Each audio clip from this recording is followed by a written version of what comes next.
Hello, ladies and gentlemen. Welcome again to another riveting note session with Mr. O'Toole. This chapter, we're getting ready to talk about the fall of Rome and the split between the Eastern and Western empires, and especially we're going to focus on the East today. Remember in class we talked about the idea that Strayer's thesis starts with the story of global Christendom in the era of the third wave civilizations is one of contractions and expansions. So let's take a look at how Christianity expanded.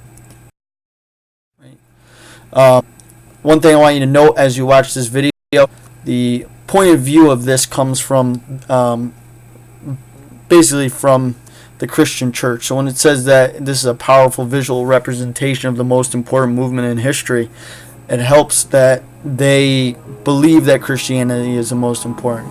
As you can see, Christianity is slowly spreading through the Roman Empire at this point, or rapidly, depending on your point of view. And it's spreading towards the Eastern world, towards India and the Mongols, and where Kazakhstan is today. It's spreading through the Arabian Peninsula. Then you have the fall of the Roman Empire, and you have in the Byzantine Empire, it's growing through that as well. Islam explodes throughout the Middle East and Northern Africa, which causes Christianity to contract, but there still is Christian beliefs. You can see how that's blended on the map there. You can see, though, as we're getting closer to the time of Columbus and the time of the Crusades, you can see Christianity spreading north and all throughout Europe.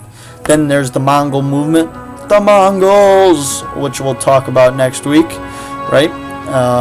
And they limit Christianity only a little bit, but then it spreads to Europe, and then you get Columbus sailing west and moving into America, and that's how you get America as a mostly Christian nation. Even though we're mixed of whole bunch of other religions, Christianity is the biggest in America and most places around the world. As you can see, Islam still exists, and for whatever reason, this map decided to only focus on Islam and Christianity. But as you know from previous periods, there are other religions that exist too, like Buddhism and Judaism and others. So that's just a spread of Christianity real quick. But last night, as I was sitting in front of my computer, as I told you guys, I started contemplating things. And one of the questions that I asked myself is how and why did the histories of the Western and Byzantine Empire differ during this time period? Why does it make this change?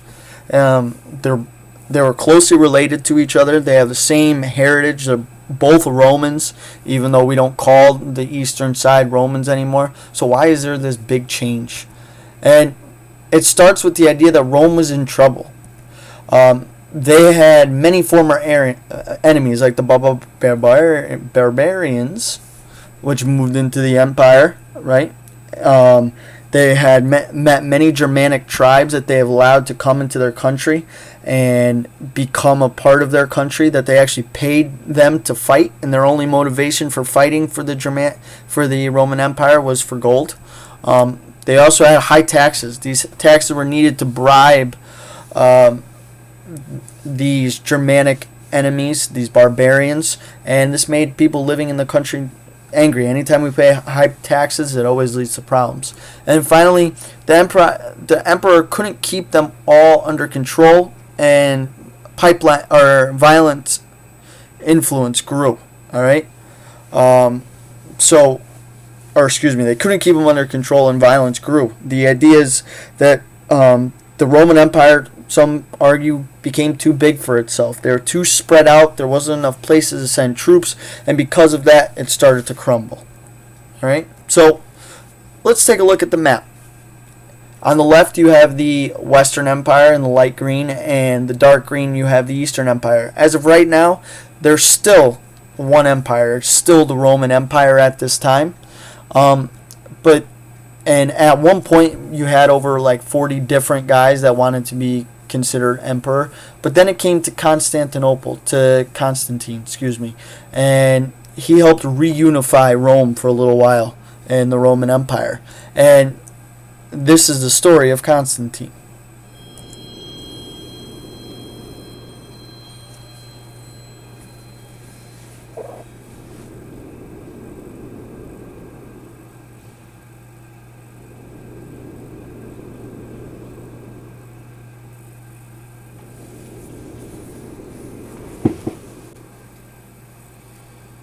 Constantine the Great was the first Roman emperor to convert to Christianity.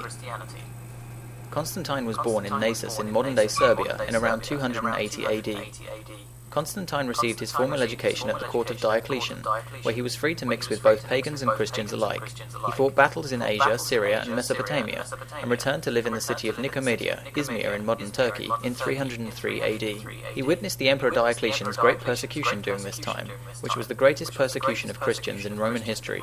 After Diocletian retired, Constantine was forced to flee to Britain, to avoid conflict with Galerius, who along with Constantine's father was made Emperor of Rome. Galerius controlled the eastern part of the empire, and Constantine's father Constantius I governed the western half. In Britain, Constantine was reunited with his father in the city of York, and spent a year fighting battles north of Hadrian's Wall. Constantine's father died in 306 AD, and Constantine was made emperor. Constantine expanded his power in the west, and began his policies of tolerance of Christianity, formally ending persecution and returning property and lands that Christians had lost in the persecutions. The empire then descended into civil war, but Constantine's army were victorious, and he entered Rome in 312 AD. He gradually consolidated his military superiority over his rivals and agreed upon the Edict of Milan, allowing Christians to follow their faith, and also allowing anyone of any religion to worship the deity that they wished. He then rebuilt the city of Byzantium and renamed it Constantinople, which then became the center of the empire. He planned to invade Persia, but died before his plans were realized. His body was transferred to Constantinople and buried in the Church of the Holy Apostles. Alright. As I said, Constantine was responsible for reunifying the Roman Empire, and basically he moves back into Rome around 313, and Rome is looking okay at this point in time.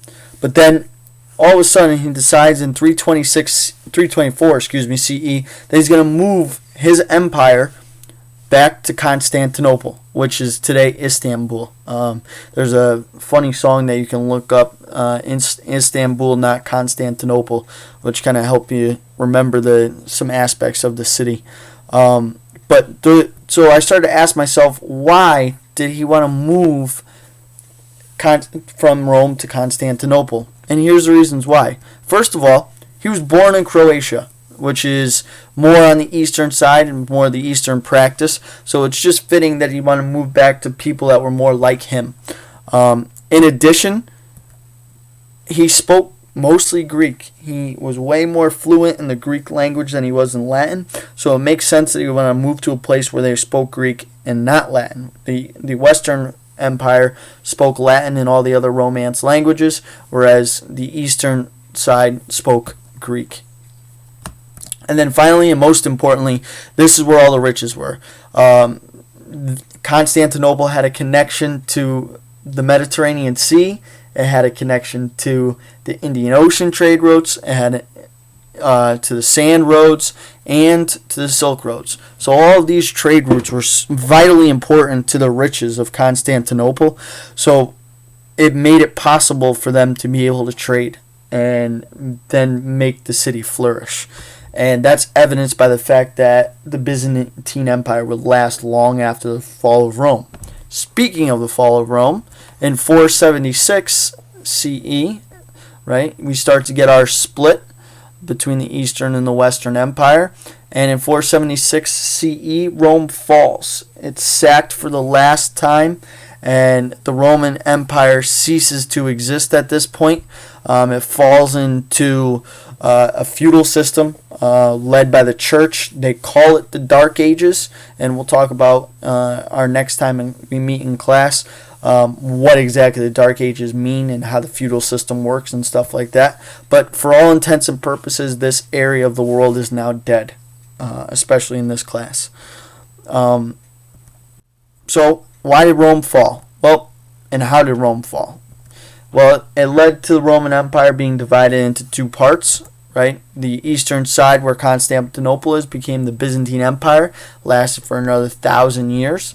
And the western part, where Rome was, it fell apart and was not reunified for hundreds and hundreds of years. And today it's not unified at all. They created the Holy Roman Empire, which was neither holy nor Roman nor an empire. So if we go back to just the facts, right? The Western Roman Empire was Latin with Frankish kingdoms. The major leaders of this time were Clovis and Charlemagne. It was run by the Roman Catholic Church. And as I said, it was known as the Holy Roman Empire, even though it wasn't holy, it wasn't Roman, and it wasn't an empire. Even after the fall, they still had members living in Rome, people living in Rome, even though it was only about 10,000, all the way down from a million. The Pope was located in the Vatican, and as I said, it fell in 476. The Eastern Orthodox or Roman Empire spoke Greek. They were the Byzantines. The two big guys were Constantine and Justinian. The Orthodox Catholic Church was the Eastern Orthodoxy, as it's known, is the religion that they practiced. And they created a Great Wall of Europe, basically giant city walls to be able to protect themselves. Constantinople was basically New Rome, and it's now called Istanbul. And a place that we'll look at in this PowerPoint is Hagia Sophia, which is the holy place of the Orthodox Catholic Church at this time. And then finally in 1453, about 1,000 years after the fall of Rome, the Ottoman Turks will take over the Byzantine Empire, and the Byzantine Empire will cease to exist. So let's focus on the East a little bit. You notice that giant pile of gold right there? I asked the question, what made Byzantine so awesome? What made them great? Well, first of all, they were rich and wealthy. Why were they rich and wealthy? Well, they had places like Syria, Greece, Egypt, and Anatolia, all very, very wealthy places, long established civilizations that have been around since the first and second wave civilizations, and this has allowed them to flourish with their culture. In addition, I had said that they had all kinds of trade routes all throughout the Eastern Mediterranean Sea and the Black Sea. Constantinople, as you can see right here, is right on a strait, and all the boats have to pass right through the Black Sea to the Mediterranean Sea, meaning that it's a major trading hub, and that leads to them to be able to trade, as I said before, along the Mediterranean Ocean, Mediterranean Sea, the Indian Ocean, the Silk Roads, and throughout the Sahara. Right, so that makes them incredibly wealthy. In addition, their capital is very defensible. They don't have a lot of frontier land where barely any people are living. Because they're on the ocean, they've got a very strong navy. They also have a very strong army, and they continue a lot of the ideas that the Romans had beforehand. They keep the Roman law, Roman roads, and they just try to preserve the Roman way of life. In fact, as I've said, they continue to call themselves Romans, even though we call them the Byzantine Empire. So here's the Byzantine Empire. You can see that it looks a lot like what the Roman Empire looked like in its heyday. Similar type style buildings. You've got the big walls going around the city right on the water.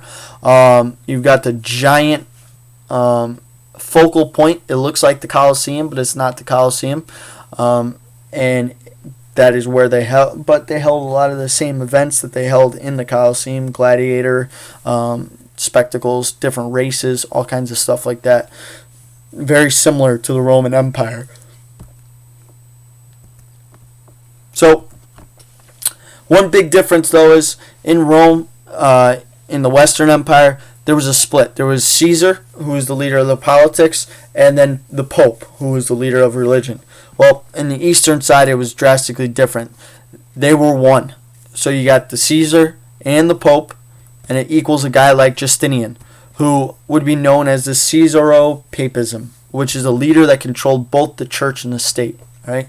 So they controlled everything that has to do with the religion of their area and with the political. They just blended together in religion and politics. Right? And this causes a problem because the Western world was not like that. Even after the fall of the Roman Empire, they still were not like that. Even though the Pope still had a lot of power, there were still actual political leaders.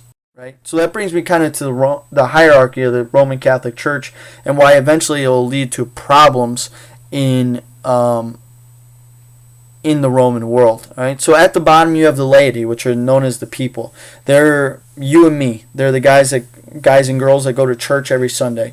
Then there's guys known as the deacons. They're the priests, or they're the guys that aid the priests for mass. They help them with any duties that they need to do during church. But then they go home, they get married, they can do whatever they want. Then you have the priests. The priests are serving one parish. All right, there's one priest or maybe two priests at every single church around the world. And then from there, the bishops preside over one diocese, which is just an area of many different churches. And the priests talk to the bishops and make sure that they're following the laws. The bishops then move up to archbishops, which serve over several dioceses. So there's 2 bishops in Connecticut and 1 archbishop. The archbishop rules over him. Then above that, out of all of those churches around the world, we've got 193 cardinals worldwide. And when the Pope dies, these 193 cardinals get together and they vote the next Pope. Usually that Pope comes out of the cardinals already. It doesn't always have to, but usually it does because you've moved up the hierarchy. So it's kind of just how the Roman Church works. And as long in this religion, as long as you're not married, you can move up each one of those if you commit yourself to becoming part of the Roman Catholic Church. So, but that leads me to a big difference between the Eastern and the Western churches. So, for one thing, the Eastern and Western churches, they differed in the ideas of idols. The Eastern Church believed that idols could be a big part of their religion. It's very flashy, very gaudy is a good word. Donald Trump would like it a lot because of the idea that it's bright and shiny and everything's in gold. Whereas the Western Church believes that idols are a bad thing. They don't believe in trying to show off God. They believe strongly in the first commandment, which is the idea that you'll have no other gods but me, and that you won't make false idols to praise those gods. In addition, they spoke different languages.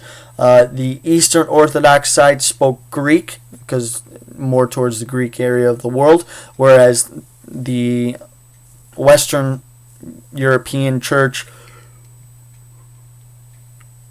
spoke Latin. They spoke Latin because that is where the Roman language came from. That's why it's known as the Romance languages, eventually leading to, Spanish, Italian, French, and a couple others. In addition, the Western Church believed in the idea of separation of church and state, where you've got a church on its own and no government, whereas on the other side, the Eastern Orthodox believed in the idea of no separation of church and state. The church was the government. In the Western European side, the Christian Christmas, which is on December 25th, was the most important holiday. Whereas on the Greek Orthodox side, Easter is the most important holiday. There's a big split on that. There's also a split on the calendar that they use. The Greek side uses Julian calendar because it's based on the original Roman Empire and they haven't changed, whereas the Western have switched over to the Gregorian calendar, which is based off of Pope Gregory. And so that means that on the Western side, Christmas is on December 25th, and on the Easter side, it's on January 7th. It's just because of the difference in the calendars. In addition, there's a difference in who is the head of the church. On the Western side is the Pope, and on the Eastern side it is the head patriarch.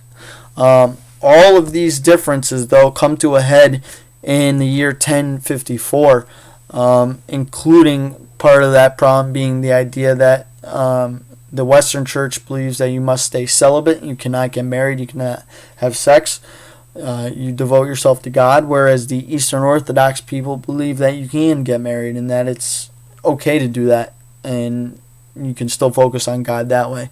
So, once again, all of these things lead to a massive problem, and it leads to what's known as the Great Schism in 1054, and it's a split between the church. Basically what happened is you've got the Pope on the Western side saying, I'm excommunicating you, I'm kicking you out of the church, you're no longer able to practice, you can't get in heaven because our church is the right way of doing things. And then the head patriarch turns around and goes, no, no, no, no, no, no, no, no. I kick you out. You're excommunicated. You can't go to heaven. The Eastern way is the way to do it. And there's still a great rift between these two religions today. Even though they both believe in Jesus Christ, they believe differently in how to practice and how to, venerate and honor Jesus. So that's the Great Schism in a nutshell. But even with the Great Schism, the Eastern world was very, very successful for about 1,000 years. As you can see here, this is the city of Constantinople, all right, in the Byzantine times. It looks a lot like the Roman Empire. It's got very complex roads, complex cities. It's a port city right on a strait, which is perfect for trade because you're able to connect with both the West and the East. And it's influenced by both Rome in the West and the Islam in the East. And today, as I said, it's known as Istanbul. It's still a massive trading part in that area of the world. So this is the Hagia Sophia,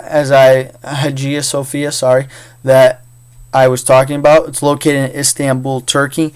It was originally a giant Eastern Orthodox Catholic church, but then once the Muslims and the Ottoman Turks came in, they turned it into a mosque. And today it is a Muslim mosque, and it's still a museum in Istanbul, which at that time was Constantinople.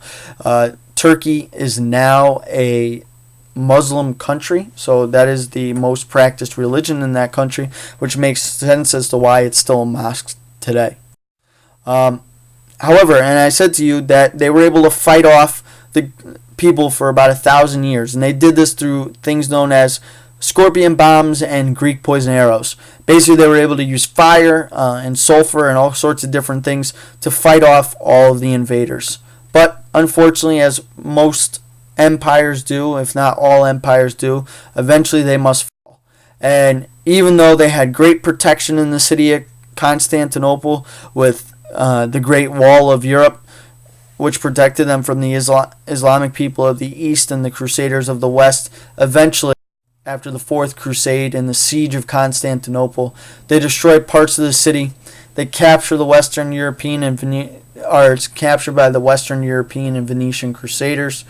Latin Empire was founded, and Baldwin of Flanders was crowned Emperor of Constantinople in the Hagia Sophia. So at this point, the Byzantine Empire falls, it becomes Western once again, and we start working our way towards the Renaissance.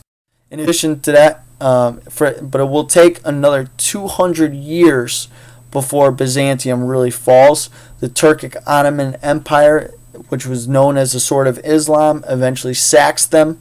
And as I had said, in this, one person reviles this by saying, and the entire city was to be seen in the tents of the Turkish camp. The city deserted, lying lifeless, naked, soundless, without either form or beauty. O city, head of all states, center of the four corners of the world, pride of the Romans, civilizer of the barbarians, where is your beauty, O paradise? Where are the bodies of the apostle of my Lord? Where are the relics of the saints, those of the martyrs? Where are the remains of Constantine the Great and the other emperors? Oh, what a loss. It really was a loss to the world. The fall of Constantinople, the fall of the Byzantine Empire, which flourished with all sorts of different trade and riches for 1,000 years, while the Western European world was reeling and going through the Dark Ages with the plague and everything else. It is amazing that they were able to stay alive for so long. But as I said, that all good things come to an end. So here is the fall of Constantinople. You might have to turn up your speaker a little bit on this part. The sound is not perfect. So just so that you know. Constantinople was by far the largest city in Europe for almost 1,000 years. And in this, it provides a door to the east and access to the west. And so, consequently, because of its location, it played a very important role in all trade that was going on, particularly the spice trade. It is a major linchpin of trade until the end of the Middle Ages, until it falls to the Turks in 1453. The Ottoman Turks, Constantinople has been a thorn in their side for a number of years. They want to take Constantinople. It's rich. It's the center of a vast trade of spices and other things flowing into Europe, and it's making other parts of the world very wealthy. No one had ever defeated the walls of Constantinople. What comes about the use of artillery for the first time against Constantinople? Turks use artillery to batter down walls that people thought were impregnable. And you can keep firing at that wall over and over again until it actually tumbles down. The psychological terror of such guns was new and terrifying. You can't hide safely behind a city wall, and it changes the way cities are put together. The fall of Constantinople was an enormous event for both symbolic and practical reasons. This was the capital of a huge branch of Christianity, and so for Christians in Western Europe, their identity has been taken over by the bad guys. So you have this symbolic, devastating loss, but then you also have these practical economic consequences. And suddenly now there's a new tollkeeper who jacked up the prices. And so spices, silk, porcelain, and other, exotic luxury goods, the prices went way up. And what this turns into is a great desire in the part of Europe to expand the sea routes in order to reestablish trade in such a way that the Turks could not interfere. If you think about it, the fall of Constantinople has a direct correlation to Columbus coming to America. How is this? Because Columbus was looking for the Indies. He's looking to reestablish the shortest possible route to regain what had been lost in the East with the Ottoman Empire blocking the way. What's clear is that the story would have turned out dramatically differently if Constantinople hadn't fallen.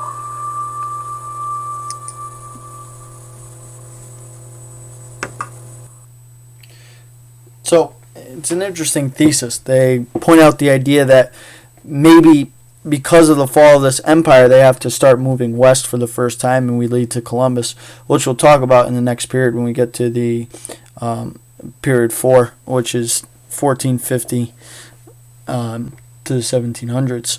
So it's interesting, and it's something that we'll think about. All right? Take care, guys.